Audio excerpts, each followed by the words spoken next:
Mercredi 8 novembre 2023, mesdames et messieurs, bonsoir et bienvenue dans ce Flash Info.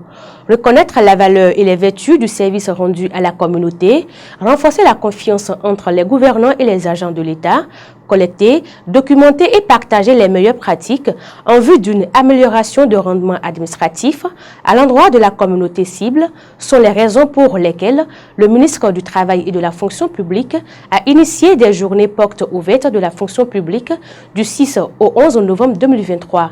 Le lancement officiel de ces journées portes ouvertes dans le département du Borgou a été fait le mardi 7 novembre 2023 dans la cité d'Ekobourou.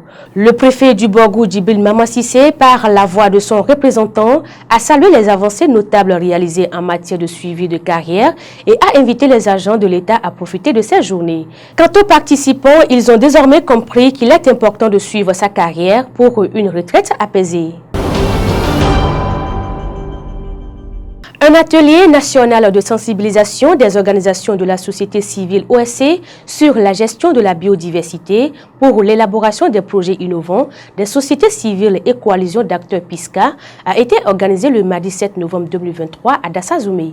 Initié par le ministère du Cadre de Vie et des Transports, chargé du développement durable MCVT, avec le financement de l'ambassade de France au Bénin, cet atelier a permis de vulgariser le nouveau cadre mondial sur la biodiversité auprès des OSC des collines afin que celles-ci puissent élaborer des projets PISCA. Vous pouvez lire la suite de l'article sur notre site internet www.dabarou.bj.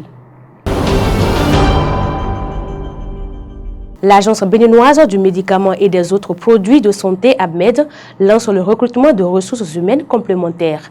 La date limite de dépôt des dossiers est fixée au 21 novembre 2023. Les conditions à remplir et les pièces à fournir à travers le communiqué du ministère de la Santé en date du 3 novembre 2023 est disponible sur notre site internet www.dabarou.bj. Le gouvernement, à travers les maires, a dégagé des citoyens installés au bord des rues sous prétexte de libération d'espaces publics. Il a ainsi détruit le commerce de plusieurs veuves, orphelins et pères de famille. Plus loin dans les villages et campagnes, des maisons d'habitation vieilles de 50 ans ont été détruites, condamnant des citoyens vulnérables à dormir à la belle étoile. Au même moment, les herbes disputent les voies bitumées de la route inter-État Parakou-Molenville sans que personne ne les dégage. Quelle explication logique peut donner le gouvernement à cette situation? La suite de l'article est à lire sur notre site internet www.dabarou.bj. Cette information à l'international à présent et on parle des élections générales en République démocratique du Congo. Selon Denis Kadima, président de la CENI, tout est mis en œuvre pour le 20 décembre.